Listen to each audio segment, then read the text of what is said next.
In order to form a more perfect union.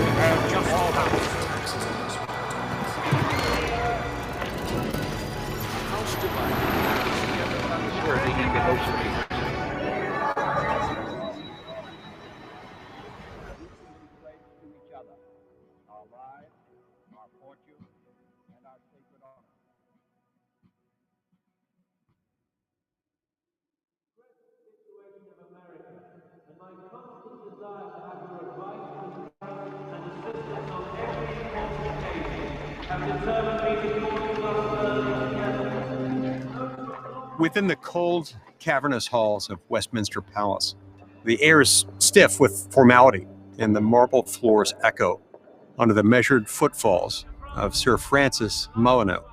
Sir Francis, the seventh of the Molyneux baronets, and a man of noble blood and loyal service, strides purposely across the legislative chambers.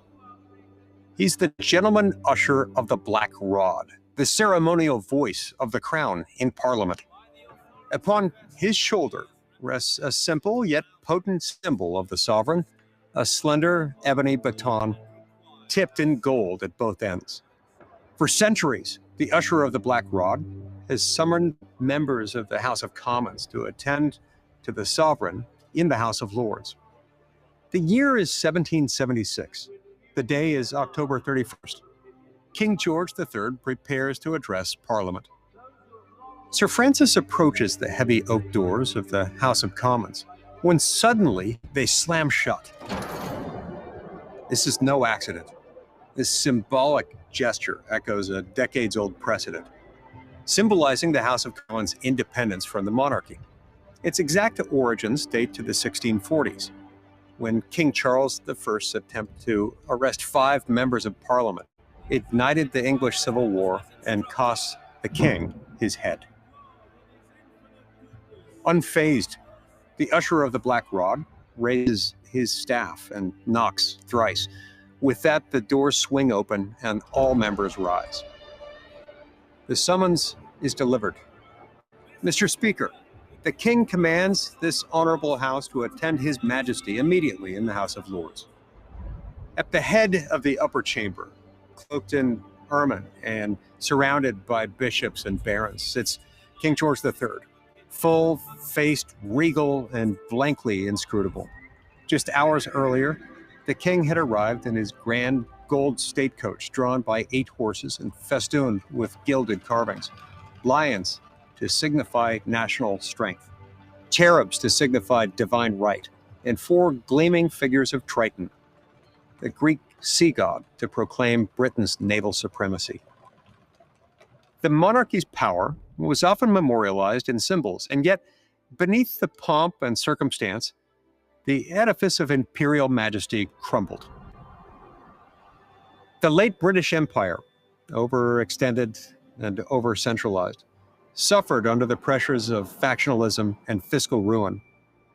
The national debt had nearly doubled by 1763, and interest payments alone devoured over half of the annual budget. Britain's incoherent colonial policies, the sugar interest battling the tea interest, Parliament in the hands of the squirearchy, had degenerated into a bureaucratic charade. No symbol of power could plug the cracks forming in its gilded veneer. Had Westminster governed with more prudence, perhaps 13 colonies across the Atlantic may not have severed all political ties with the crown just months earlier, invoking the right to life, liberty, and the pursuit of happiness, as 56 signers penned their names on the Declaration of Independence. To the king, the colonists were simply deluded by an overly zealous and ill-mannered class of leaders who had openly renounced all allegiance to the crown and all political connection with this country. Yet for decades, the colonists had endured repeated violations of what jurist William Blackstone called the absolute rights of every Englishman. The rights of British subjects, established over centuries of English constitutional history, found their earliest expressions in 1215 with the adoption of Magna Carta. This lineage of liberties had been reinforced in the Petition of Rights in 1628 and the English Bill of Rights of 1689. The colonists, as proud Englishmen, were humbly requesting the same protections that they and their forebears had once enjoyed. Instead, for more than a decade, they endured a litany of humiliations and betrayals. Taxes imposed without representation, trade restricted by decree, soldiers quartered in civilian homes, and representative assemblies dissolved by royal order. What began as a dispute over a 3 pence per pound tax on tea had matured into a fundamental contest over the nature of political authority.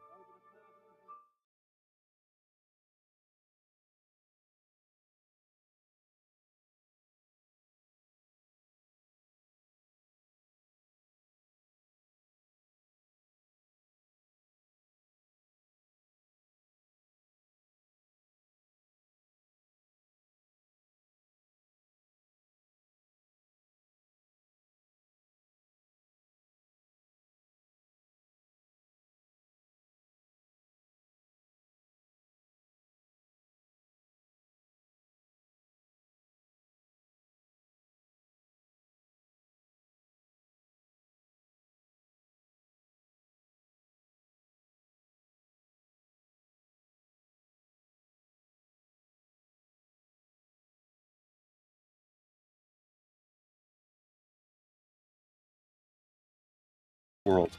It declared that truth exists, that it is knowable, and that man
Hello, everybody.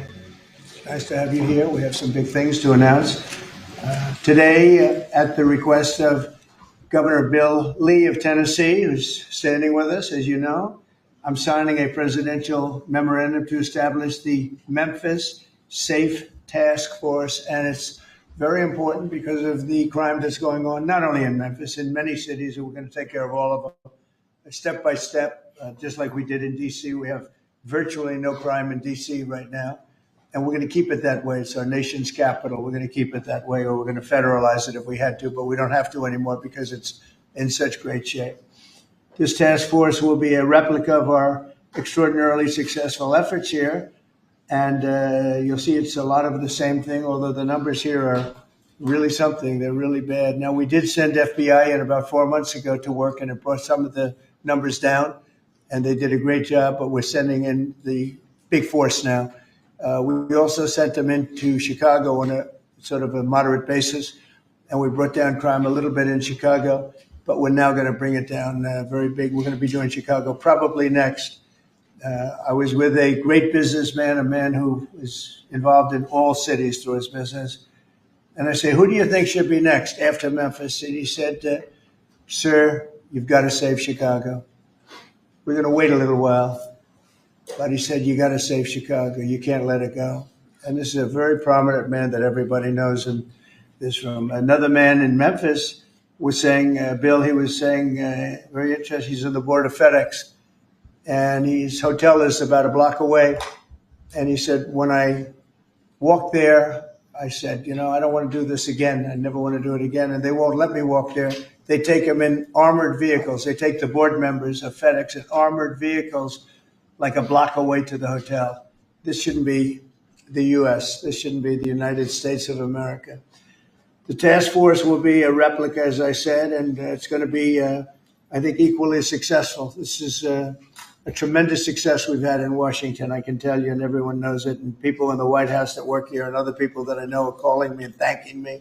They're going out to dinners. They're doing things that they haven't done in years.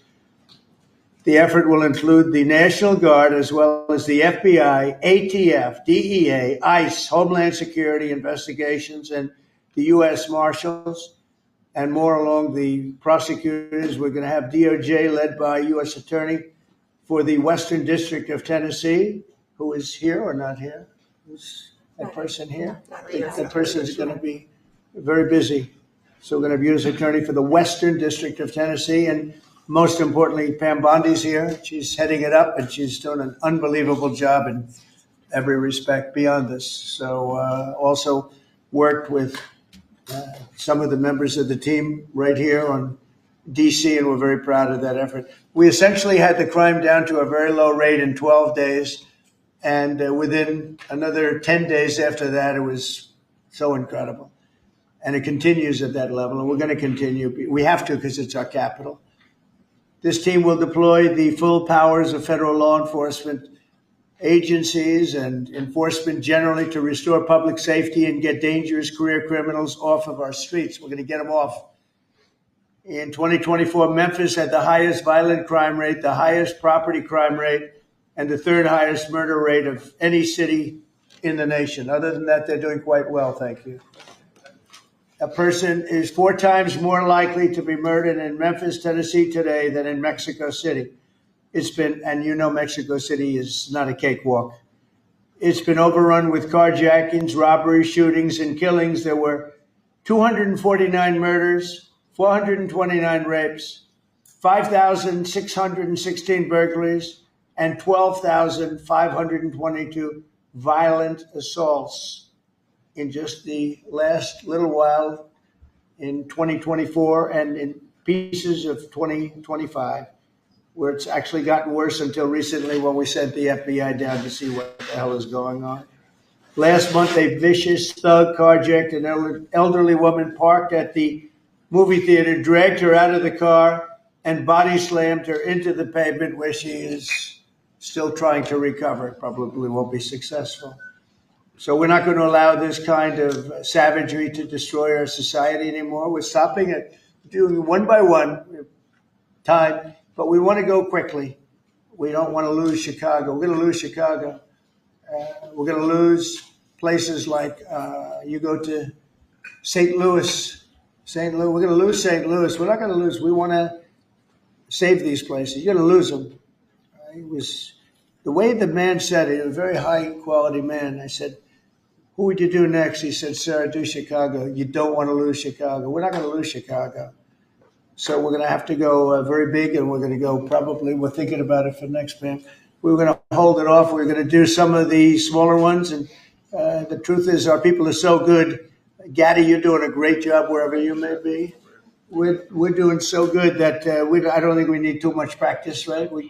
But we got to go and save our big cities, our great cities. Chicago's a great city, and we're going to make it great again very soon. And I think we can do that. Despite the tremendous size, I think we can do a real job, and we're going to give you the resources that you need.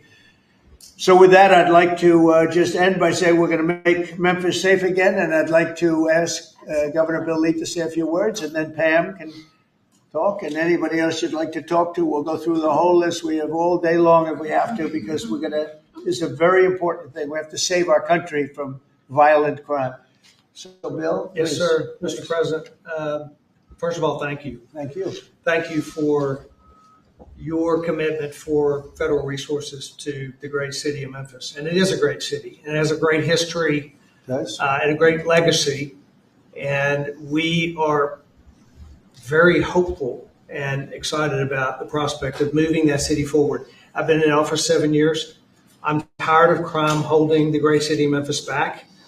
And I have spoken today with the director of the U.S. Marshals, with the director of the FBI, with General Bondi. We realize that this effort of multi-agencies that will combine the work of the Tennessee Highway Patrol and the local police departments, when we come together, we can make significant change in our city, in the city of Memphis. And that is a powerfully important thing for the state of Tennessee. And I want to say thank you. This will be your proudest moment when we see you in 4 or 5 weeks, maybe sooner. You're going to see numbers that will drop and plummet like you haven't. Just like we did in D.C., they plummeted. Nobody can even believe it. And they're going to plummet. It'll be one of your really proud moments. And you've done a good job, too. But this will be maybe your proudest moment. Thank you, sir. Okay? And the director, as the director said, the goal is sustained. Right.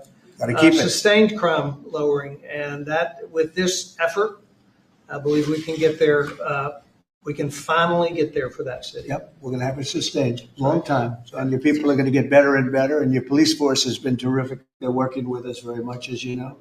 Started it, as I said, on a little basis, and we got it down quite a bit. But now we go in for the big march. Okay? And Director Patel and his team have done remarkable work so far. As you know, the numbers are great. And this will be one more step in the right direction for Memphis. That's true. Thank you. He's done a very good job. Thank you very much. Pam, please.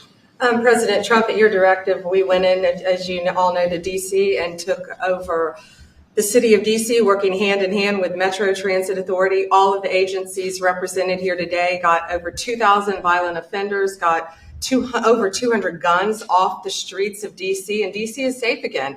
And now, Governor, working with you and working with our 2 U.S. senators and all of our agencies working hand in hand, we're going to do everything we can to make Memphis safe again. That was President Trump's directive to us, and it's easy to do when you're working with such great leaders. And Secretary Noem, you have been instrumental in this, and Director Patel has already been into Memphis and gotten so many violent offenders and guns off the street, and that's what started it.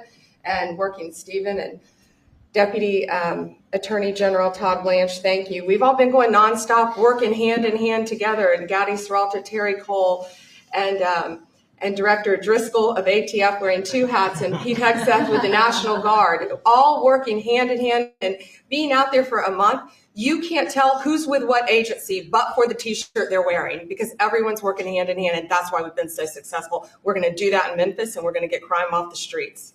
That's great. Thank you, Pam. Great Thanks, job. President. Christy, go ahead. Mr. President, Memphis has a high number of trafficking, significant human traffickers, child exploitation, drug trafficking. The local gangs there are extremely dangerous, and I'm so excited that you're going in there to work with not just the governor and willing local leaders, but also our Attorney General and all the leaders that are standing here today to help protect our children. So what's going to change dramatically is the families' lives that live there, and it's only going to happen because of you, because you're coming in. What has started there, you're going to put on steroids. The networks that you're going to uncover across this country, because of the work that's going to happen in Memphis, we're going to see every city get safer, because we're going to see those ties to other criminals that we're going to get out of the country. So we're a nation of laws.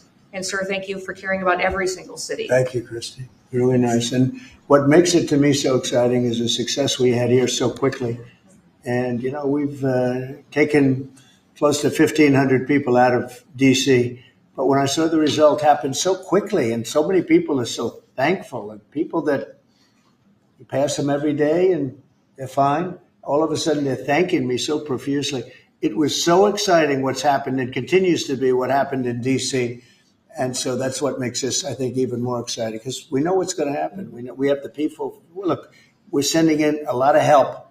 These cities have been taken over for years, and the last 4 years under Biden, what's happened is just a disgrace. So it really has, what the success we've had here has made it to me much more exciting, because I think we're going to have proportionally. I mean, you have cases where it's even worse. I have some people, we have some people quoted today that we took out of papers. We're so grateful for the National Guard coming, said an owner of a Memphis tax service. It's so dangerous here. It's so darn dangerous that you can't get out of your car. If you get out of your car, he says you get robbed, you get mugged, you get hit. You can't go to the market or a service station. So, yeah, I want to see crime stop, and I want to see the National Guard come in right away if that's what's necessary. There's a need. Here's another one from a director of a Memphis-based crime prevention organization. There's a need for more boots on the ground. You have to get them done fast before we totally lose it. They're going to lose it all. I got 2 guns put in my face, said another, within 5 minutes at 2 different locations. He said, I got a gun put in my face. Then I went someplace else, had another gun put in my face. I was scared. It never happened to me. I've never seen anything like it. Here's another one. I honestly thought he was going to kill me, said a 60-year-old Memphis carjacking victim. A man walked up, give me your car. You got 5 seconds to get out or you're dead. This is what we have in this page after page of the same kind of thing. Cash, would you say a few words, please? Thank you, Mr. President. Thanks to your brilliant foresight, you had asked us to go in quietly into these cities to help set the landscape, to work with the interagency, and to make America safe again. And we've done that under the FBI's banner program of Operation Summer Heat. And Right. the results are only as good as the prosecutions.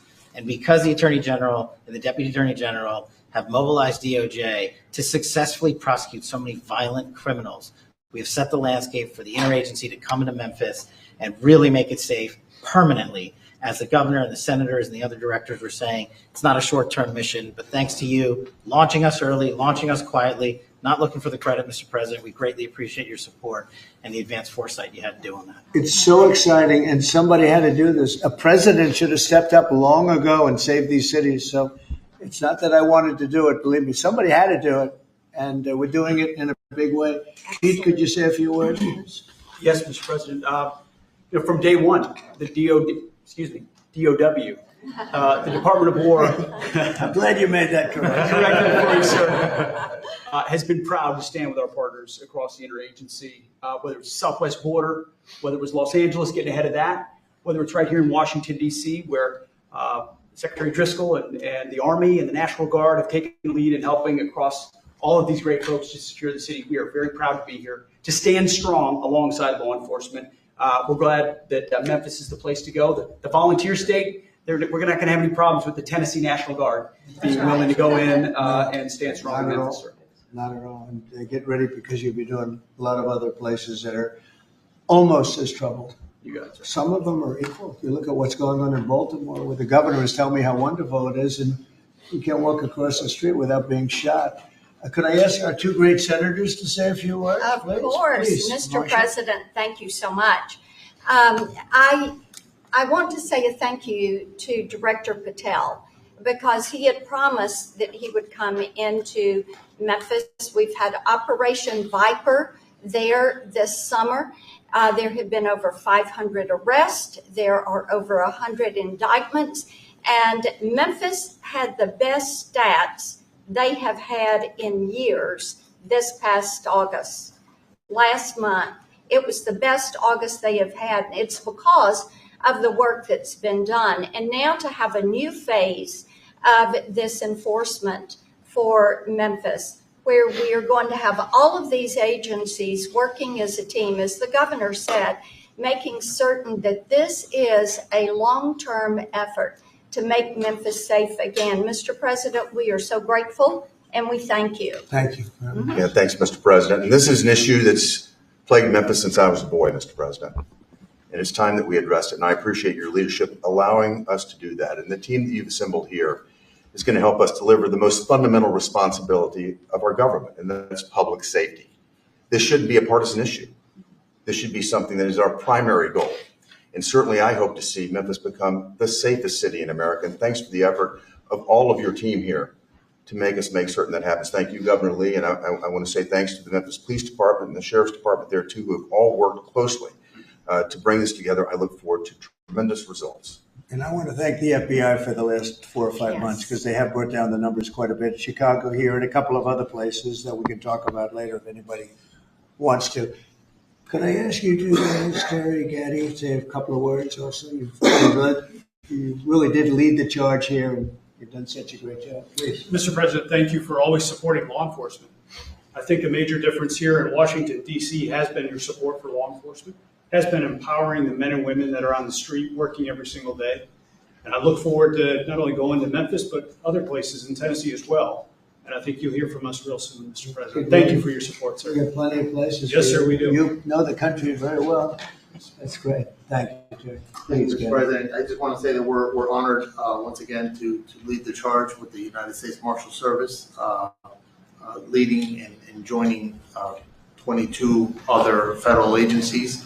I can say that today we spoke with over 30 of the local agencies, letting them know what to expect, giving them the template that we've done here in DC, so they know what to expect. They're extremely excited. I think everyone is going to be well receiving the law enforcement surge that we're about to take to Memphis.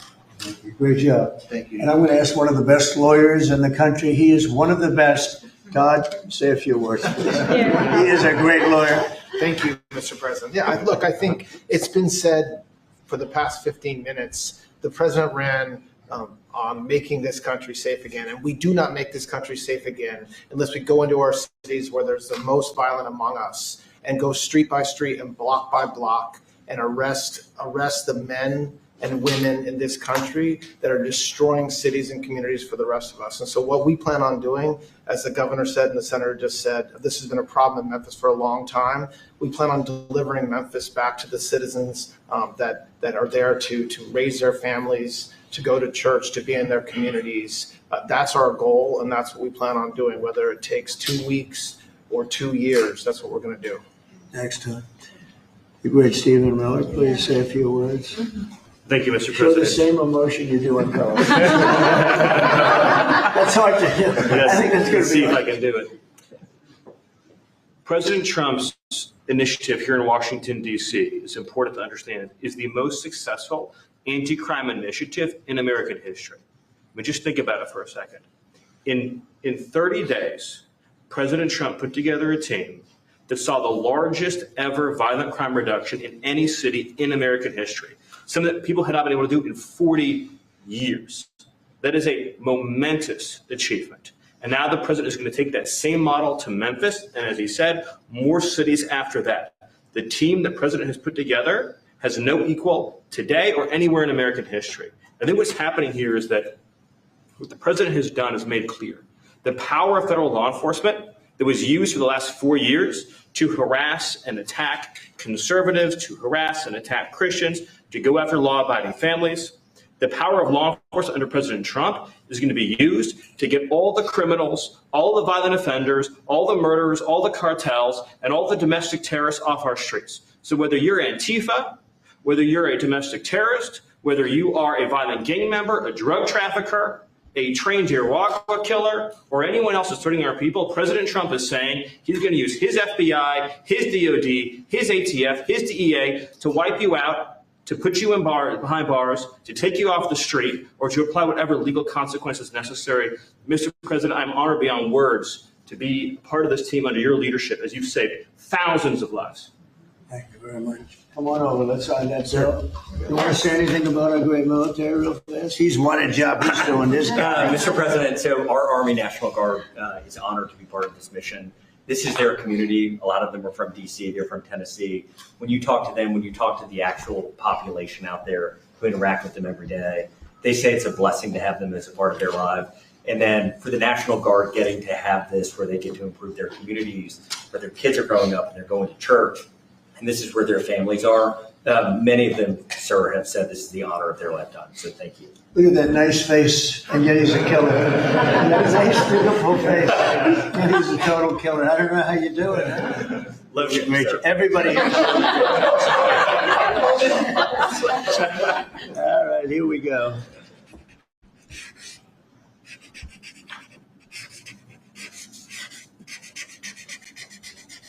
How wonderful. Okay. Wonderful.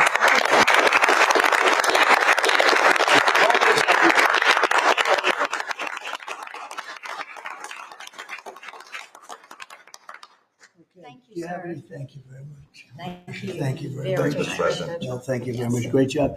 Any questions, please? Yes. Yeah, Brian. First of all, you've got to. Did they take down the blue tent? Yes, sir, they did. Thank you very much. I appreciate Last time he that. hit me with a blue tent, and nobody knew what he was talking about. We found out, right? Found out, And right. it was gone the next day, and they had a lot of.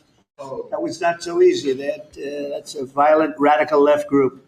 Okay, go I ahead. got peppered with a lot of comments for doing that. They still have their First Amendment right, though. They still have Yeah, their I know. Well, I'm not. You've got an amazing team behind you. You've done an awesome job for DC. Thank I you. want to get ahead of a story that I think might come out. You pushed out an email earlier today, really showing dozens and dozens of local media in Memphis highlighting all of the violent crime in that city. So they have no problem reporting the crime, but when you show up to solve it, they're going to run around town looking for that one person that says, we don't want Donald Trump in our city. What can you say to the media there in Memphis, Tennessee, to help let them know the people want you there in their city? Well, I'm not sure they found that person, because I saw them doing some interviews, and it looked like they were looking, but they were in fact, that producer, that person, I think they lost their jobs because everybody was saying, we want Trump to be there. They want the people right here to be there. Look, it's very simple. In Chicago, they're getting beat to hell. They're being shot. If you lose 6 or 7 people die over a weekend, they consider that a successful weekend. And when you consider that a successful weekend, that's pretty bad. I had the president of Poland here a few days ago, and we had a news conference. Many of you were here. And I made this statement. I said, we're very happy to announce that it's been over 2 weeks since anybody's been killed in D.C. And he looked at me like, is that supposed to be good? He's looking like, what kind of a place is this? And now it's been a long time. But and as I was saying it, I said, I'm not sure if that sounds good to somebody. It sounded great to you, but it doesn't sound good to somebody from a country where they don't have violent crime like we have. But now it's a long time since that's happened. We went for years where at least one person was killed. Now you're not seeing it all. It's like the border. Millions of people a year ago, millions of people poured into our country. In the last 3 months, there have been 0, as reported by largely Democrats, actually. The border is secure. The country is secure. We've got the hottest country anywhere in the world. And I'll tell you, a year ago, we were a country in tremendous trouble, probably a dead country if it continued. So we're very happy about it. And so just, in terms of your question, people have never seen anything like what we're doing, and I think they're very happy, and they want us to be there. They don't want to be mugged. Who would say, gee, I don't want the National Guard? And you need that in terms of numbers. And also, you look at those guys, I looked at them, they're rough guys. They're, the Supreme Court voted recently on merit. We're a merit-based country again. I said they had tremendous courage to do that. We're a merit-based country again. When I looked at the people that were patrolling the streets for the National Guard and for others, I could see we're merit-based. They were rough-looking, they were tough-looking, and they love our country. So that's where we are, Brian. Thank you. Thank you very much. Yeah, please. Yes. Given with all the that's going on with Charlie Kirk's assassination and the left wing, a lot of left wing violence going on, do you have plans? And actually, this is a great opportunity with all these people here. Do you plan on designating Antifa finally a domestic terror organization? Well, it's something I would do, yeah. If I have support from the people back here, I think we'd start with Pam, I think. But I would, if you give me, I would do that 100%. And others also, by the way. But Antifa is terrible. Are there other groups that you can think of? There are other groups, yeah. There are other groups. We have some pretty radical groups, and they got away with murder. And also, I've been speaking to the Attorney General about bringing RICO against some of the people that you've been reading about that have been putting up millions and millions of dollars for agitation. These aren't protests. These are crimes, what they're doing, where they're throwing bricks at cars of ICE and Border Patrol. And they come in with a beautiful new car. They're so proud. It's Border Patrol, ICE, it's got whatever it is. And they're throwing rocks at it.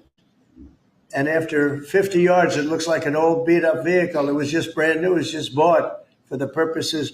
And they don't have to take that anymore. I let it be known. We'll take responsibility. They don't have to take it anymore. And they don't want to take it. They were told by a past administration, it became almost a culture. If somebody throws a rock at you, do nothing. If somebody spits in your face, do nothing. And I say, when they spit, you hit. You do whatever you want. You do whatever the hell you want. I watched it so sick it made me. For 4 years, I had to sit home and watch people screaming at policemen and spitting in their face, and they weren't able to do anything. They just had a grin and bear it. They're standing up like a piece of steel. And a woman, in many cases, women, you can see they're professional agitators. I had one the other night. I had 4 the other night, all in one group, total phonies. I started to scream when I got into a restaurant, something with Palestine. And I said, well, I'm doing a great job for peace in the Middle East. I should get lots of awards for that, right? With the Abraham Accords and everything else. But a woman just stood up and started screaming. And she got booed out of the place, too. There were a lot of people in the restaurant. I went there to show how safe, and it was safe. I mean, the woman is just a mouthpiece. All she was a paid agitator. And you have a lot of them. And I've asked Pam to look into that in terms of RICO, bringing RICO cases against it, criminal RICO, because they should be put in jail. What they're doing to this country is really subversive. Is that Mr. President? Can I ask you one at a time, Mr. President? Can I ask you one at a time and one on Charlie Kirk?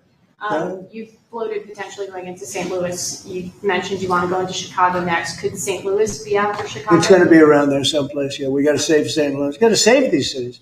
This isn't like, we're going to do something. We have to save St. Louis. We have to save Chicago. I know all about Chicago. I have a great, beautiful building. I'm so proud of it.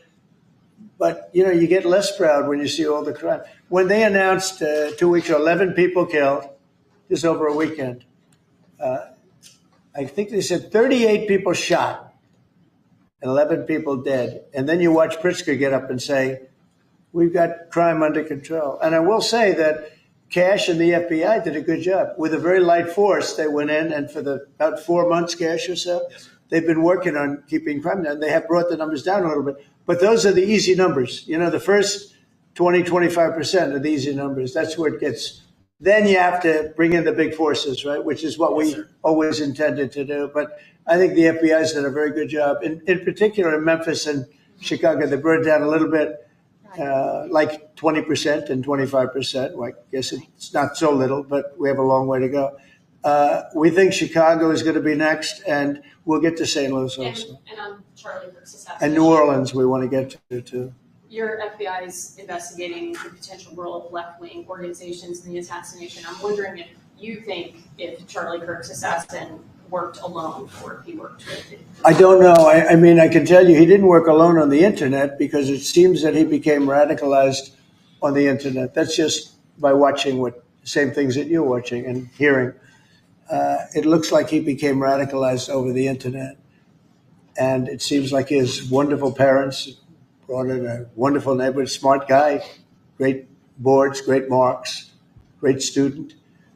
And then something happened to him over a fairly short period of time. It looks like he was radicalized over the internet, and it's radicalized on the left. He's a left. A lot of problems with the left, and they get protected, and they shouldn't be protected. But as you understand, I think very well from the tone of your question. Thank you very much. On Venezuela, on Israel. First on Venezuela, what can you tell us about this Venezuelan boat that was taken out? And do you plan to provide proof that these were narco-terrorists who were on their way to the U.S.? Well, we have proof. All you have to do is look at the cargo that was like it's spattered all over the ocean.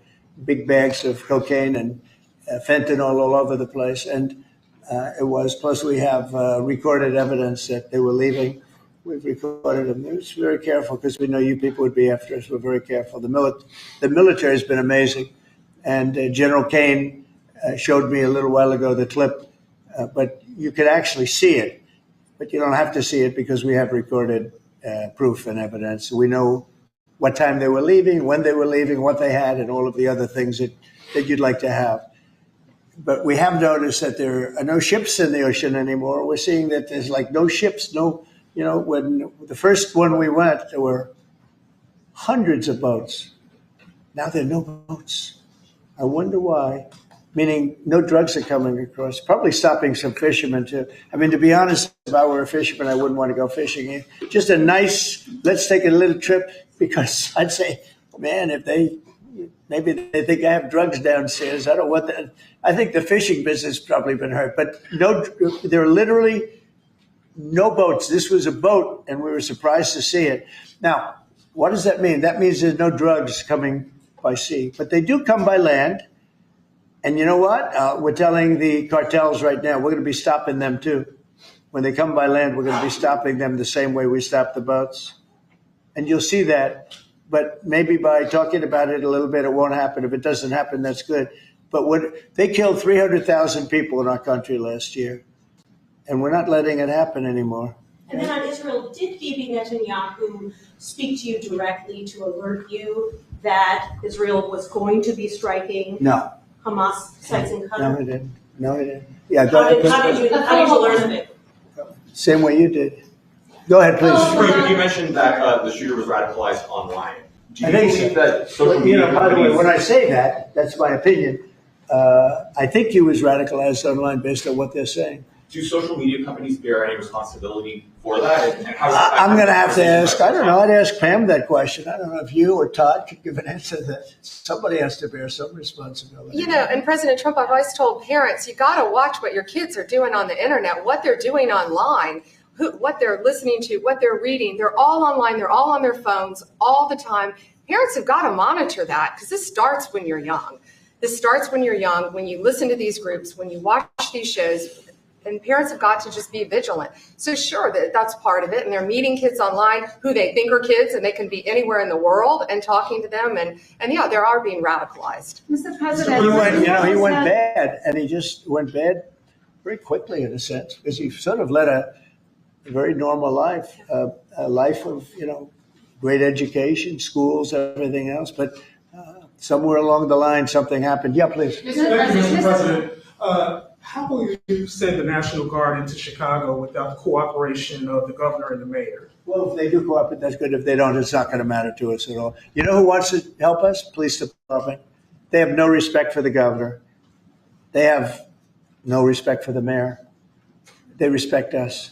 And we found that in Washington. We haven't had total support in Washington from government, as you know, from everybody. I don't want to say the mayor because she was better than most, but we haven't had great, but we have had great support from the Metropolitan Police. They're like brothers of these people. They're really like brothers. You see that. They work together. And so if the governor wants to support, as I said to Bill, it's going to be his proudest moment, what he's going to do, the governor of Tennessee, what's going to happen with Memphis. In 3-4 weeks, we'll stand together and we'll say, look at this. The crime has almost disappeared, maybe completely disappeared. In Washington, they don't even know how to record it because it's down so much. You know, they've never heard. I heard 87% is down. I said, really? Who are the 13%? Because it's more than that. It's actually more. Hard to believe, right? You're going to have the same results in Chicago. And we hope we have the governor's help, but if we don't, we're doing it without him. And on social media, Mr. President, you had the framework that's been agreed to with TikTok, for example. Will China continue to have a stake in the company, or will it go? Well, we haven't decided that, but it looks to me, and I'm speaking to President Xi on Friday for confirmation of that, and frankly, more importantly, a big deal. And we've had very good meetings. As you know, we were in Europe. Our people, Scott Bessent and Jameson Greer, and others, and it was a very big meeting with China, and they're treating us with respect. We treat them with respect too, but it was very successful. And on top of it, we have what could be a very good deal. Don't forget, I've had more people say, could you try and keep TikTok alive? I use TikTok. I mean, I have to admit it. In the election, and look how I did with youth. No Republicans come close. I blew everyone away. If you look back, not so long ago, Romney, he got like 7% of the youth. I got like 8 times that amount. I got tremendous numbers of youth. By the way, I want to say, Charlie helped me, and Charlie was the one. Get on TikTok. He used to say to me, "Get on TikTok." Charlie was unbelievable. So.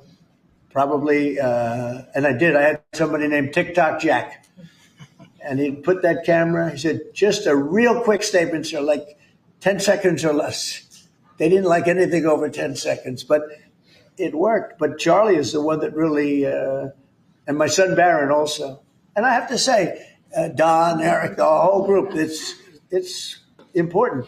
And it can maybe even bring us closer to China. We had a very good meeting with China. I was surprised. I didn't expect it to that extent. And I'm going to speak again with President Xi on Friday. And I think that'll confirm things up. Ask a question on Charlie Kirk and crime. On Charlie Kirk, do you plan to speak at the funeral, and what would your message be? Well, I'm going on Sunday. We're taking a whole plane load and having. I was invited on Saturday, but I said I'd rather save it for Sunday. We're going to have a stadium, and I'll bet that stadium is going to be pretty packed, maybe completely packed. It's going to be big, but I'm going to be at the stadium, and I guess I'll say a few words. I don't know, but I guess I will.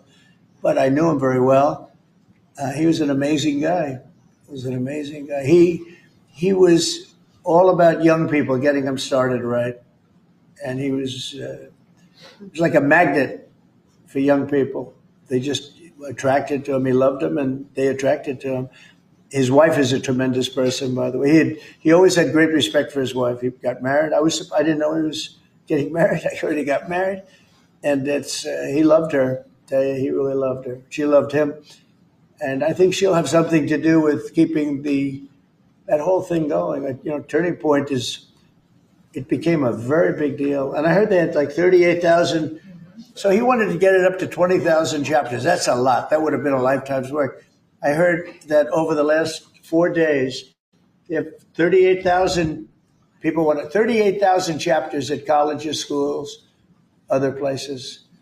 Numbers that, nobody's ever heard of numbers like that. So I think Turning Point could be, through what happened, this horrible act, it could be maybe bigger than it could have ever been had he been there. And I will say this, he'd be very happy if he saw what was going on. And there's some very good people because I speak at Turning Point quite a bit. And Charlie would call me up. So the last time I spoke to him, he said, sir, and I think it was Phoenix, sir, could you get to Phoenix? This was like in a day. I said, Charlie, I'm the President of the United States. You're coming, asking me if I could speak tomorrow in Phoenix. You can't do that to me, Charlie. But usually I ended up going. He was great. He was a great guy, and he didn't deserve this. He didn't deserve this, believe me. Ilhan Omar, after his assassination, called Charlie Kirk a reprehensible human being. Should she be stripped of her committee assignments? I would say, I think she's a disgraceful person. You know, I think she's a disgraceful person, a loser.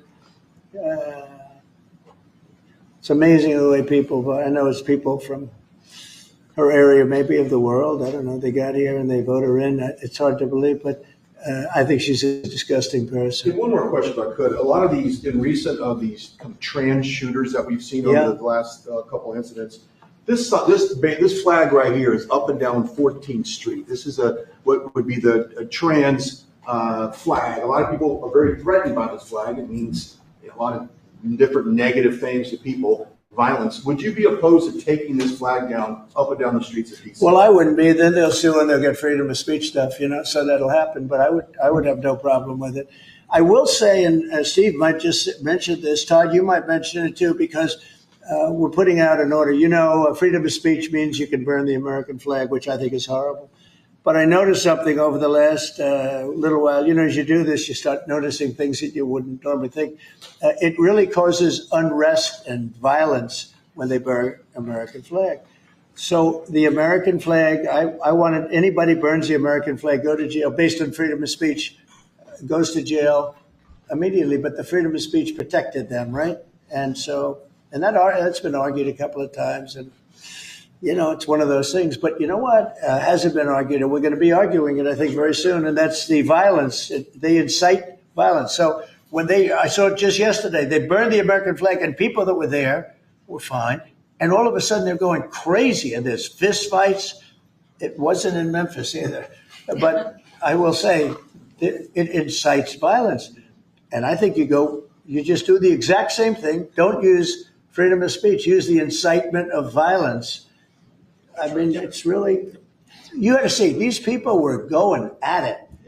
And, you know, you could burn other things and people just sit there, they fall asleep. You burn the American flag, and you're on both sides.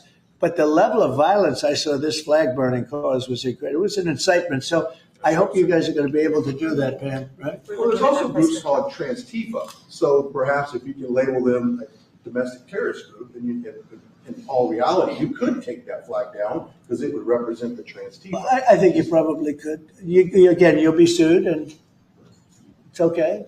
I've been sued before a couple of times. You may have seen. Anyway. Netanyahu said that he doesn't rule out targeting Hamas anywhere they are. You said that you don't want to see Qatar hit again. Are there any guarantees that Qatar? Well, he won't be hitting in Qatar. As I say, I call it Qatar. You call it Qatar. You're actually more right, but actually you're allowed to go. The Emir said you can say it any way you want, but I've always thought of it as Qatar. I think it's a beautiful sound. And actually they've been a very good ally. And a lot of people don't know that. But he won't be hitting Qatar, but he will be maybe going after. Now, there was an article that I read in a newspaper just about an hour ago where Hamas said they're going to use the 20 hostages as human shields.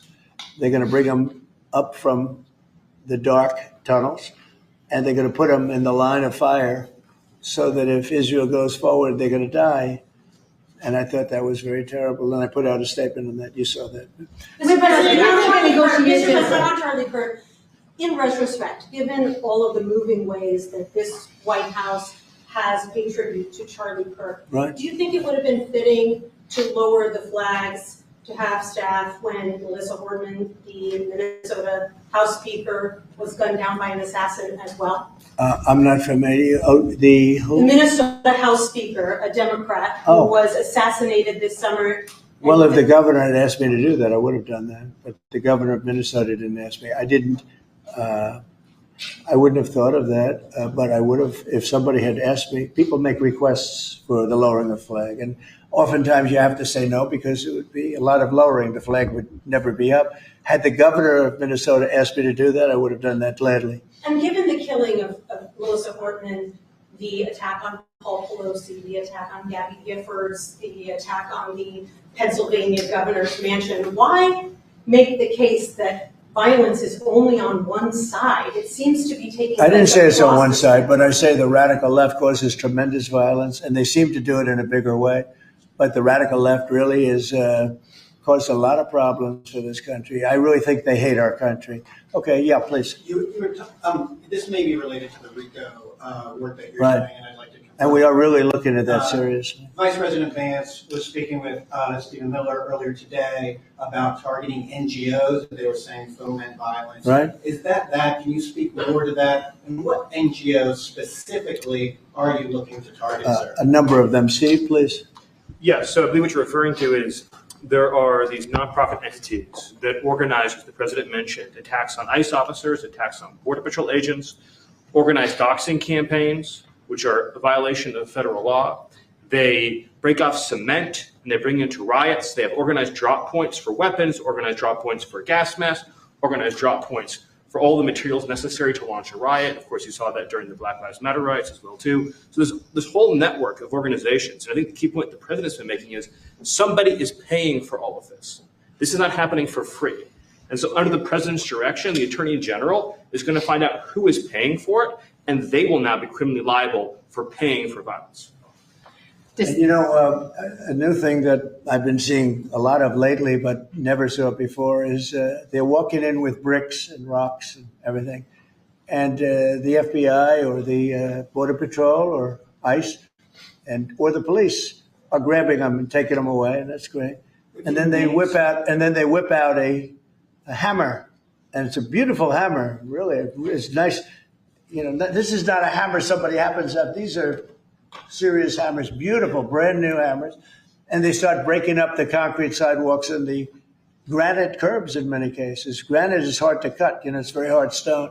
And they're banging away and handing out pieces of stone. So instead of having it in bags, they're banging the sidewalk, knocking them. You have to see what some of these sidewalks look like when they finish, and especially the curbs, because the granite curbs are very, very expensive. And they're great, and, you know, very hard. They are almost indestructible, but not when it gets pounded on for 20 minutes by some pretty strong guy.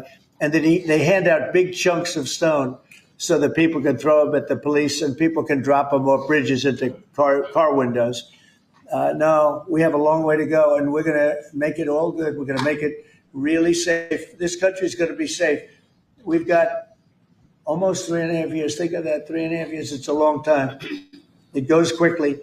But at the end of that time, I hope one of the many things we can say is that we made our cities safe again. Thank you very much, everybody. Thank you very much. Thank you, Thank you very much. Thank you. TV, we're done.